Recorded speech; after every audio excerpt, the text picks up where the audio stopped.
Pauta de análisis. Bueno, en Pauta de Análisis vamos a conversar con quien es el nuevo presidente del CEP, del Centro de Estudios Públicos, que está cumpliendo, diría yo, un mes, porque fue como el 1 de agosto, ¿cierto? Juan Andrés Camus, reemplazando a Juan Obaj, que era el antiguo presidente del CEP por muchos años, y Juan Andrés, que también formaba parte del CEP, asume entonces el 1 de agosto la presidencia del Centro de Estudios Públicos, que ha cumplido, digamos, durante muchos años, o desde su creación, 1980 es la creación, un espacio y de ser como objetivo principal un espacio de reflexión, de encuentro, de debate sobre ideas, sobre todo también políticas. Muchos dicen, por lo menos, que la encuesta del CEP es como el oráculo de los políticos, en fin. Y en un año, que es un año que estamos, digamos, con elecciones presidenciales, parlamentarias, es especialmente importante la reflexión y el rol que tiene el Centro de Estudios Públicos. Juan Andrés Camus, bienvenido aquí a Pauta de Análisis. Gracias por estar con nosotros. No, muchas gracias a ti y encantado de acompañarlo. Juan Andrés Camus, el CEP, lo recordaba Connie, jugó un rol muy importante, digamos, en los tiempos de la transición política. No había candidato presidencial que no pasara por el CEP, y era un lugar de discusión, de reflexión, de apuesta por abrir probablemente el debate, pero en los últimos años se han instalado muchos otros centros de pensamiento, de distintos sectores políticos incluso. Entonces, ¿cuál debiera ser a su juicio el rol que debiera cumplir en esta etapa? Porque claro, hoy día ya no tiene quizás ese nivel de gravitación respecto a los candidatos presidenciales, pero hay una producción de pensamiento en el CEP de investigadores senior que claro, que tienen, ¿no es cierto?, que tienen una mirada respecto a la sociedad. Bueno, yo muy contento de que hayan más instituciones que estén haciendo investigación y generando ideas para nuestro país. Así que creo que eso es muy bueno, porque lo único que hace es ampliar el debate y mientras más amplio sea y más profundo y hayan más personas involucradas, creo que es mejor. Así que desde ese punto de vista no creo que tengamos que hacer un cambio. Nosotros estamos muy contentos con el rol que ha cumplido el CEP en el sentido de introducir debate y generar discusión sobre las políticas públicas, porque creemos que es algo que es muy positivo para el enriquecimiento de nuestro país. Y pensando en este año en que justo le toca asumir, digamos, la presidencia en este año electoral, ¿cuál va a ser el enfoque? Ya queda poco, en realidad ya estamos en la campaña en tierra derecha. ¿Hay un enfoque especial de en qué políticas públicas centrarse o en qué debates sobre qué temas, pensando en la discusión que se está dando en la campaña presidencial? ¿Hay digamos, una voluntad del Centro de Estudios Públicos por involucrarse en los temas en que digamos que son los focos principales de las candidaturas? Bueno, sin duda, porque la verdad es que a raíz de la encuesta, ¿no es verdad?, sale un panorama bastante claro cuáles son las principales preocupaciones de la población y por lo tanto cuáles son los principales temas en los que se enfocan los candidatos. Y yo creo que eso está ahí muy presente, y nosotros en nuestro informe trimestral estamos siempre publicando información y comentarios sobre estos temas. Así ¿Y usted diría que el CEP tendría que jugar un rol más bien prescindente de este debate presidencial que está recién comenzando, que vamos a ver desplegado en los próximos 3 meses? ¿Prescindente, influyente? ¿Qué rol debería cumplir aquí un centro de pensamiento como el CEP? Bueno, yo creo que el rol no es tener una participación activa, porque nosotros no me refiero al debate, a estar invitando candidatos. Eso sí, ya, eso normalmente lo hacemos y lo vamos a seguir haciendo, porque creemos que es muy importante que el debate sea profundo, y yo creo que los debates que se realizan en el CEP con los candidatos en general han sido tremendamente positivos en cuanto a ir al fondo de los problemas y mostrar cuáles son las realidades políticas que presenta cada uno de los candidatos. ¿Y eso ya lo tienen? ¿Va a haber un debate ahora, antes de primera vuelta, con los candidatos presidenciales? ¿Lo tienen ya listo? Estamos trabajando en eso. Pero esa es la intención. Sí, por supuesto. ¿De llevarlos a todos, a los 8? No sé. Eso, la verdad es que un debate de 8 creo que es muy pesado. Claro, es más una ponencia que un debate al final. Exactamente. Claro. Entonces, yo creo que el debate lo vamos a llevar entre las posturas más fuertes. Conversamos con Juan Andrés Camus, presidente del Centro de Estudios Públicos, aquí en Pauta de Análisis, Connie. Sí, Juan Andrés, en términos de los focos de los temas, ¿cierto? Porque el Centro de Estudios Públicos, como decía la Claudia, generan una cantidad de trabajos, de pensamiento, de papers, de libros. Este año nosotros estuvimos aquí, ¿cierto?, hablando sobre el libro de la violencia, que es un trabajo enorme de varios académicos y de varios, digamos, investigadores del Centro de Estudios Públicos. ¿Cuáles debieran ser esos temas prioritarios?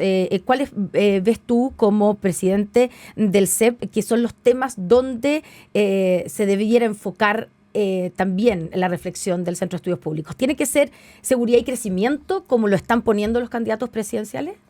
¿Son esos los dos temas o los dos grandes desafíos en este minuto de nuestro país a juicio del CEP? Yo creo que no hay duda de que el tema de seguridad es la principal preocupación hoy de la población, y creo que es tremendamente importante que los candidatos debatan al respecto y tengan planes concretos de cómo resolver el tema, porque la verdad es que se ha ido complicando en vez de irse solucionando a través de los años. Y en consecuencia creo que no hay ninguna duda al respecto.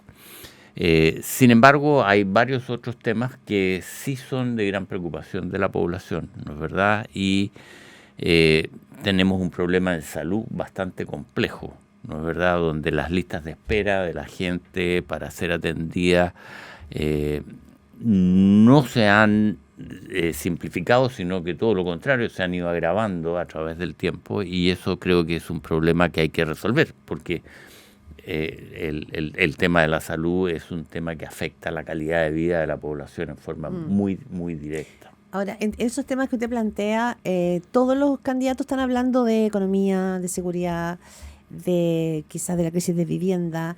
Entonces la pregunta es, ¿habrá a su juicio un diagnóstico común a nivel de no solo de la política, sino que también de los centros de estudios, de la intelectualidad del país respecto de cómo afrontar los grandes temas que el país está teniendo, y no tironear solamente distintas miradas? ¿Usted cree que falta en Chile hoy día un diagnóstico común para, como se dice ahora, leer el país?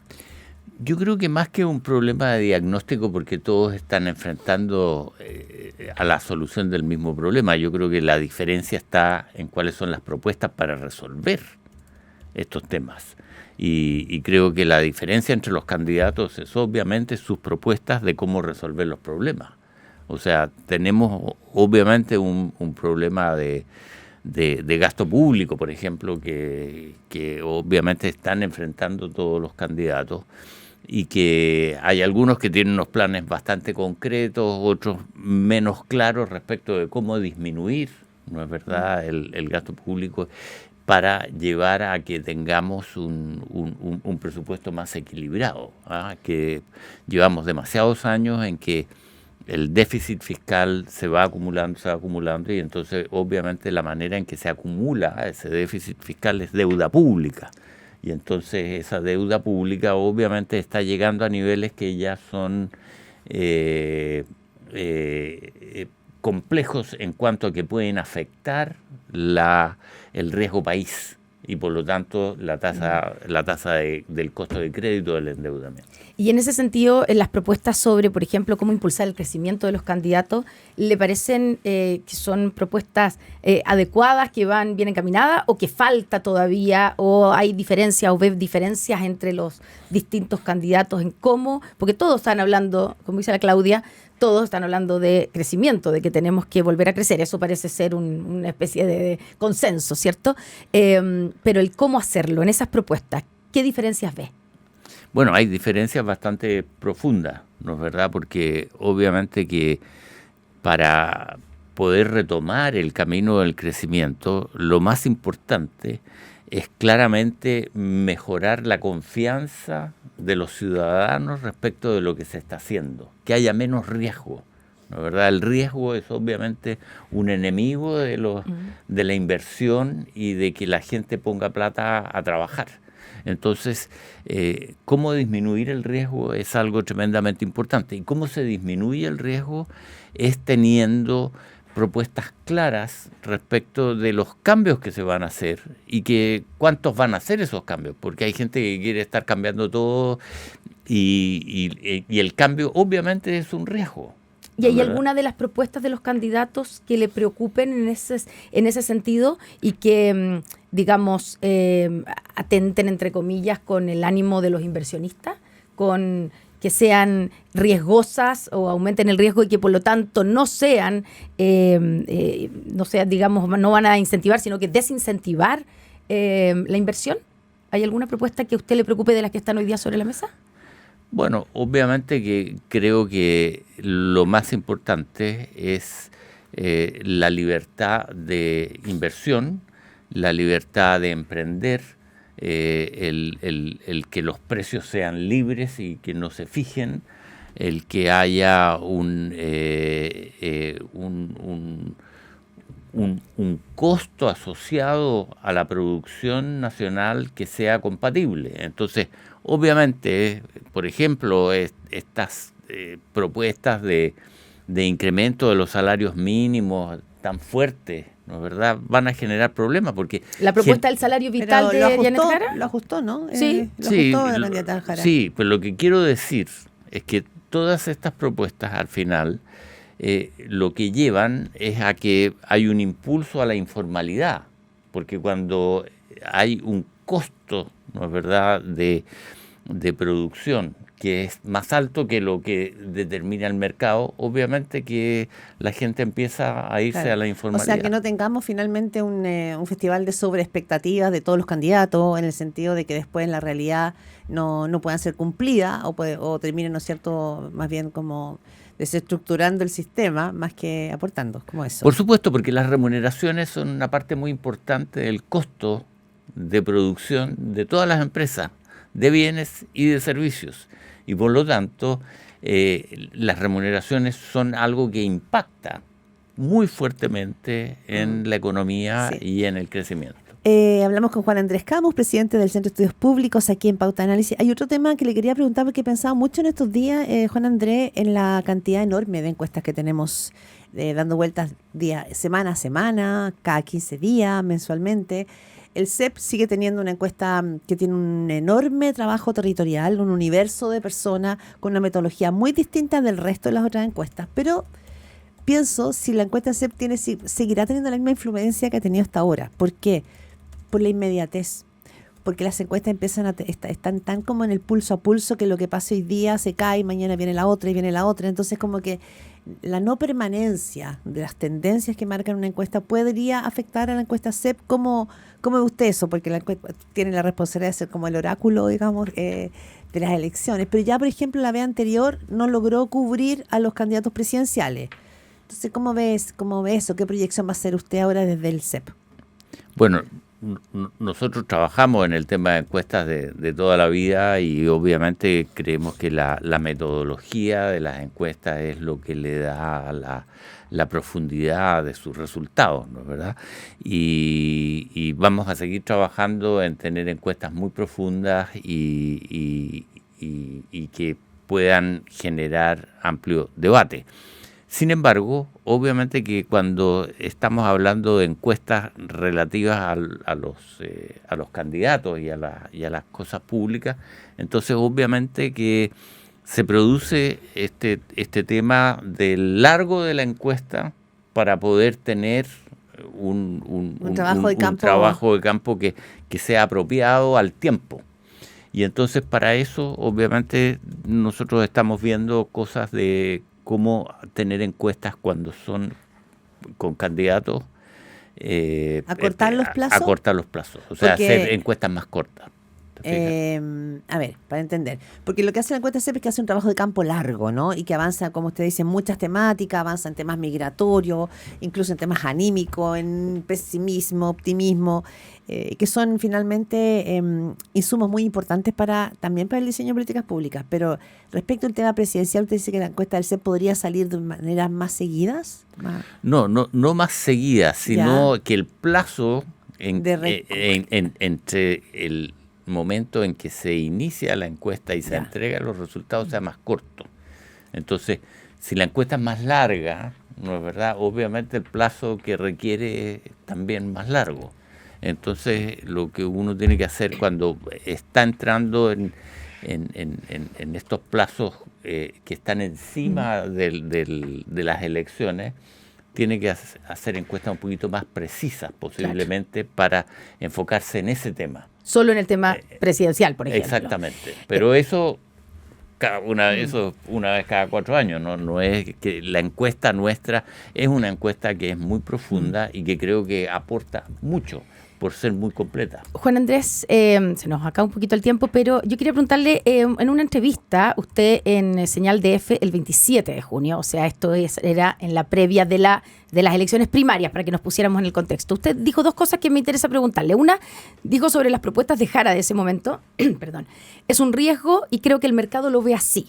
Quiero preguntarle si hoy, con las propuestas que hoy día tiene Janet Jara, que son diferentes a ese programa inicial, ya lo sabemos, de las elecciones primarias, ¿sigue pensando que las propuestas de Janet Jara son un riesgo? A ver, yo creo que obviamente hay cosas que implican mayor riesgo que otras. Y obviamente que creo que las propuestas se han ido moderando. Y en ese sentido está bien, pero la candidata es obviamente un miembro del Partido Comunista y todos sabemos cuál es el pensamiento del Partido Comunista, que tiene muchos años y que no ha cambiado su esencia. En consecuencia, creo que obviamente que hay ciertas cosas que ponen en riesgo, ¿no es verdad? Pero que son consecuencias más que del programa del partido político de donde ella viene. Y una última cosa, también dijo en ese momento que usted esperaba que en las elecciones presidenciales del 16 de noviembre gane un candidato de oposición más moderado. ¿A quién se refiere? ¿Evelyn Matei por sobre José Antonio Kast? Bueno, yo creo que ambos candidatos han moderado bastante sus pensamientos y sus programas. Y obviamente que vamos a ver cuál es el resultado de cada uno de ellos. Por ahora las encuestas han estado demostrando una postura más o menos clara, pero tenemos que llegar hasta el mes de noviembre para saber cuál es el resultado. Una eternidad, digamos, en política cada día. Exactamente. Muy bien, muchísimas gracias por esta entrevista, Juan Andrés Camus, presidente del Centro de Estudios Públicos, que acaba de asumir ahora, recién el 1 de agosto. Muchas gracias a ustedes por la invitación. Muy buenos días.